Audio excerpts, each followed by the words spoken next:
You just messed with the wrong woman. That's what Vanessa Brooks whispered to herself as she was escorted off the plane, humiliated, confused, and furious. She wasn't loud. She didn't scream. She didn't cry.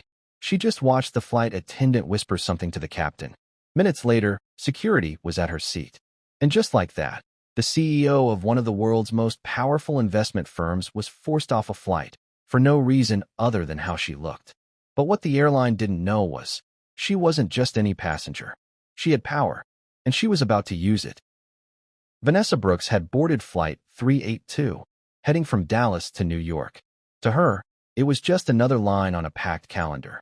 She'd been flying between cities for years, sometimes twice a week, sometimes more. Today's flight was for a quarterly board meeting, one of those high-stakes gatherings where billion-dollar decisions were made over coffee and confidence. Her firm, Brooks Capital Holdings, had been inching toward a major investment deal with the airline itself. Ironically enough, she stepped into the first-class cabin dressed like the powerhouse she was, sleek navy suit, tailored to perfection, and heels that clicked against the jet bridge floor like a metronome of authority. A subtle gold brooch sat on her lapel. Her assistant had booked her usual window seat, 1A. Early boarding. No drama. It should have been smooth. But something in the air felt off. It began with a look, a long, assessing stare from the gate agent, whose smile flickered the moment she scanned Vanessa's ticket. Then a quiet exchange between the attendant and the flight crew. Vanessa caught it out of the corner of her eye, that kind of whispered conversation people think you won't notice. But she noticed everything. That's what made her a brilliant CEO. She read people faster than most read words. As she settled into her seat and reached for her phone, she saw another passenger walk by, then glance back. A second one did the same. Then the flight attendant came down the aisle, her face neutral but her tone rehearsed. "Ma'am," she said politely, almost too politely, "we're going to need you to step off the plane for a routine security check." Vanessa blinked. "Excuse me." "It's standard procedure, ma'am. Just a random check. It won't take long." "Random," Vanessa repeated, slowly. She looked around the cabin, nearly full, and saw no one else being asked to move. No bags being inspected. No other passengers being inconvenienced. She could feel the heat rise in her chest, the familiar weight of frustration pressing against her ribs. But she held it down. She always had. She had learned long ago that her calm scared them more than her rage ever could. She nodded once, stood up without a word, and grabbed her bag. As she walked past the other first-class passengers, no one made eye contact. Not one. Outside the plane, 2 uniformed security officers were waiting. She raised an eyebrow, but said nothing. They didn't search her, didn't ask any questions, just stood with awkward smiles as the flight attendant murmured something about just a few minutes. Minutes turned into 10, 10 into 15. Then, from the glass window beside the gate, Vanessa watched in silence as the plane door closed, and the aircraft pushed back from the gate. They had never intended to let her back on. No explanation, no apology, no alternate arrangements. Just gone.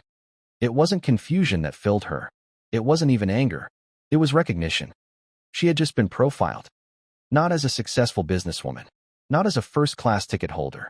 Not as a high-level investor whose firm was on the verge of injecting billions into this very airline's future. She had been seen as a threat, as someone who didn't belong. Vanessa stood there, perfectly composed, as passengers and staff moved past her like she was invisible. And in that moment, humiliated but poised, she made a quiet promise to herself. They would remember who she was. Not because she screamed, not because she sued, but because she held the power to bring a billion-dollar reckoning, and now she was going to use it. The airline had no idea who they had just messed with. To them, Vanessa Brooks was just another passenger, another name on the manifest, another black woman sitting in first class, alone. But Vanessa Brooks wasn't just anything. She was the founder and CEO of Brooks Capital Holdings, a private equity giant with a portfolio valued at over $40 billion. Her firm had stakes in cutting-edge tech companies, global healthcare chains, green energy infrastructure, and, you guessed it, the aviation industry. In fact, Brooks Capital Holdings had spent the past 6 months conducting due diligence and legal structuring on a $5 billion investment deal with the airline's parent company. The ink was almost dry. Vanessa had personally reviewed the final terms just the day before. This deal was meant to help the airline launch a new international hub, modernize their aging fleet, and boost investor confidence after a rough financial quarter. But now, all bets were off. As Vanessa stood in the terminal, composed but cold, her assistant rushed toward her, phone in hand. "Vanessa," she said softly. They didn't even issue a formal reason. The gate agent just said it was routine procedure. They didn't call TSA or anything. No protocol. Nothing on the flight log either. Vanessa gave a short, tight nod. Her heels clicked as she walked toward a quiet corner of the terminal, eyes sharp, jaw clenched. Her mind wasn't just replaying what had happened. It was calculating the cost, the leverage, the moves. Her assistant, Mia, lowered her voice. "Are you okay?" Vanessa didn't answer right away. She glanced out the window, watching the plane taxi away. Her seat, her schedule, her dignity all rolling down the runway. Finally, she turned and said calmly, "Find me the CEO of this airline. I want a call today. Not a VP. Not legal. The CEO." Mia nodded, already typing. What they'd done was more than offensive, more than discriminatory. It was dangerously ignorant. Because they didn't just disrespect Vanessa Brooks. They disrespected a woman with the kind of financial firepower that moves markets, reshapes industries, and rewrites executive careers. But Vanessa wasn't just reacting for herself. She'd spent her entire career breaking barriers, boardroom doors that had been shut to women who looked like her, deals that had historically excluded people of color, and expectations that were always lower for her than for her white counterparts. She had built her empire from scratch. She had endured microaggressions in meetings, been talked over in pitches, and watched junior men get credit for her strategies. But she had always kept going, with elegance, intelligence, and ruthless precision. What happened on that plane wasn't new. But this time, she wasn't going to let it slide. Because this wasn't just about her. This was about every black woman who had ever been treated like a thread in spaces where she belonged. Every woman who had been told to step aside, to calm down, to be grateful for crumbs while others feasted. Vanessa wasn't going to scream. She wasn't going to beg. She was going to do what she did best, make power moves. This was going to be a message, not just to that airline, but to every corporation that believed its money made it untouchable. Vanessa knew better than anyone. Money doesn't just talk, it walks. And when $5 billion walks out the door, people start paying attention. And by the time they realized what they'd done, it would already be too late. By sunrise the next morning, inboxes across the executive floor of the airline's headquarters lit up with a single subject line. Unacceptable conduct. Immediate action required. At first glance, the message seemed like another standard complaint. But as the executives opened it, one by one, any illusion of normalcy vanished. The email was from Vanessa Brooks, founder and CEO of Brooks Capital Holdings, and it was nothing short of a bombshell. Vanessa didn't write with emotion. She wrote with facts, precision, command. She outlined exactly what had happened the day before, time-stamped and corroborated with receipts, surveillance logs, and cell phone video recorded by another passenger, which showed her being escorted off the plane without cause.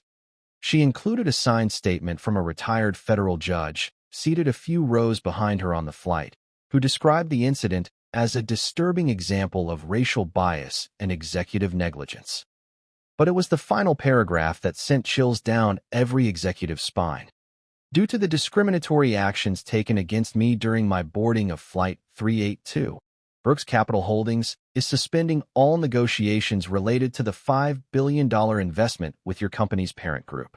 Effective immediately, this decision is final. $5 billion. Gone. The silence in the boardroom was deafening. The CFO was the first to speak, his voice shaky. This can't be real. She can't just walk away from a deal like this, can she? She can, the general counsel said grimly, holding up the contract drafts. She hasn't signed anything. She's well within her rights. This investment was our rebound, the COO said, rubbing his temples. We needed this infusion to stabilize after last quarter's drop. If this story gets out, she made sure it will. The PR chief cut in, holding her phone. The passenger's video already hit over 2 million views overnight. Twitter's tearing us apart. Hashtag boycott the airline is trending in 5 countries. Panic set in. In less than 24 hours, the airline stock price had started to wobble. Investors were already calling for answers. Journalists were flooding their media inboxes. Influencers and celebrities were resharing the footage. Civil rights organizations were drafting statements. Vanessa hadn't just pulled her money. She had lit a match under their reputation. In a frenzy, the airline's top brass scrambled to do damage control. They issued a press release. "We take this matter seriously and are investigating the situation thoroughly." They offered Vanessa a formal written apology, then a private call with the CEO, then a private jet to replace her missed flight, then a seat on their next diversity council. None of it worked. Because Vanessa didn't want a better seat. She didn't want a plaque on the wall. She didn't want a performative post about learning and growing. She wanted real, lasting change. A culture overhaul, structural reform, a leadership team that didn't hide behind policy when they were called out for racism. And the executives, desperate and disoriented, realized something they hadn't anticipated. Vanessa wasn't reacting from ego. She was responding with strategy. She wasn't trying to make headlines. She was trying to make history. She had built her firm by investing in companies with purpose, with ethics, with forward-thinking leadership. She'd walked away from lucrative deals before because they didn't align with her values. And now, she was making a global example of them. In boardrooms across the aviation industry, her email became a warning. Treat people right, because one wrong move could cost you everything. And inside that airline, the panic was no longer about one missed deal.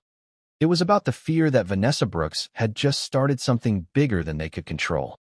Within just 1 week, the story exploded across national news. But it wasn't Vanessa who broke it. She hadn't posted anything. No tweets. No press conference. No emotional video from her office. It was a passenger, a young woman sitting 2 rows behind Vanessa on Flight 382, who captured the moment on her phone and uploaded it to social media with a single caption. "This is what racism in 2025 still looks like." The footage was raw, unedited, and undeniable. It showed Vanessa, calm, poised, composed, being quietly escorted off the plane without explanation. It showed the awkward glances of crew members. It captured the plane door closing behind her, without a word of apology or explanation. By morning, the video had racked up over 10 million views. Within 48 hours, the hashtag boycott the airline was trending across the US, Canada, and the UK. Celebrities reposted it. Business leaders commented on it. Politicians demanded investigations. Civil rights organizations launched petitions. Journalists dug into the airline's history and uncovered a disturbing pattern of similar complaints, all swept quietly under the rug. On Wall Street, investors panicked. Within 3 days, the airline stock had dropped 12%. Millions lost in valuation. Shareholders demanded answers. And through it all, Vanessa remained silent. She didn't need to raise her voice. Because the truth was louder than anything she could have said. She let the facts and the public's fury speak for themselves. Then, once the fire was fully burning, Vanessa made her next move. In a sleek press release, sent out by Brooks Capital Holdings and picked up instantly by major news outlets, she announced the redirection of her $5 billion investment. Instead of going to the airline that had profiled her, the funds would now be divided among 3 rising regional carriers, all of which had diverse leadership teams, proven commitments to equity and inclusion, comprehensive anti-discrimination training, transparent policies for employee conduct and passenger rights. The announcement was bold, strategic, empowering. It wasn't about revenge. It was about reallocation of power. Those 3 smaller airlines saw instant growth. Media outlets called them the new face of inclusive air travel. Customers flooded their websites. Ticket sales surged. By the end of the week, all 3 companies saw record-high bookings, and each of their CEOs publicly credited Vanessa's trust and vision. Meanwhile, the airline that had wronged her? They were left in the dust. Their crisis management teams couldn't keep up. The board launched an internal review. Executives scrambled to issue new diversity statements. But the public wasn't interested in apologies anymore. They wanted accountability. And Vanessa's message couldn't have been clearer. Disrespect has a price, and I'm no longer paying it. For decades, corporations had operated with the assumption that power was untouchable, that they could mistreat people and hide behind PR. But Vanessa had flipped the script. She didn't just withdraw her money. She redirected it with purpose. She didn't just make noise. She made change. In doing so, she showed every CEO, board member, and investor watching that the true power doesn't lie in the size of your brand. It lies in the integrity of your leadership. And sometimes, the most powerful thing you can do is quietly walk away and let the world watch what happens next. Weeks later, the phone finally rang. Vanessa Brooks recognized the number instantly. It was the CEO of the airline, the very one whose crew had pulled her off the plane without cause, without explanation, and without remorse. He wasn't calling for PR. He was calling because the fallout hadn't stopped. Shareholders were still furious. Bookings continued to decline. Their brand had become a symbol of corporate arrogance and racial bias. And despite every apology drafted by their legal team, none of it had reversed the damage. So now, he was calling Vanessa directly. When she picked up, he didn't waste time. "We want to make this right," he said. "Tell me what you want." There was a pause, but Vanessa didn't need to think. She had already made up her mind. "I want you to rebuild your culture," she said calmly. "From the top down. Not just for me. For the next Black woman who walks on that plane. For the next young Latina executive. For the next hijabi mom flying with her kids. For the next transgender person just trying to get home. That's what I want." Then, without another word, she hung up. She wasn't interested in a settlement. She didn't want a lifetime pass or a name on a building. She had already moved on. Vanessa didn't need revenge. She had something more powerful. Influence. By that time, her story had gone far beyond trending hashtags and viral videos. It had become a movement. College campuses held panels about it. Civil rights organizations used it as a rallying cry. And within months, it was being cited in executive training sessions across Fortune 500 companies as a textbook example of what happens when leadership fails to act with integrity. Even Harvard Business School turned it into a case study titled "The Cost of Ignoring Culture: The Brooks Withdrawal." Vanessa never chased the spotlight, but it found her anyway. In a rare press interview, she was asked if she ever considered taking legal action or going public earlier. She smiled and said, "They didn't see a CEO. They saw a stereotype. But when you lead with dignity, the world has no choice but to see your power." Her words weren't just quoted. They were etched into boardroom slides, DI trainings, and keynote speeches around the world. And behind the scenes, change was happening. Several airlines quietly reviewed and revised their passenger protocols. Some implemented anonymous bias reporting systems. Others updated their diversity hiring strategies and brought in experts to overhaul their corporate cultures. Because no one wanted to be the next company to lose billions over a moment of prejudice. But for Vanessa, the impact was never about the money. It was about legacy. She had always believed in the quiet strength of doing the right thing, even when no one's watching. And in the end, that strength had moved markets, reshaped industries, and set a new standard for what leadership really looks like. Vanessa Brooks reminded the world of something simple, but powerful. Never underestimate a woman who knows her worth. Not in the boardroom. Not on a plane. Not ever. If you found this story powerful, inspiring, or eye-opening, don't forget to like, subscribe, and hit the bell so you never miss another one. Stories like these matter, and your support helps us share them with the world.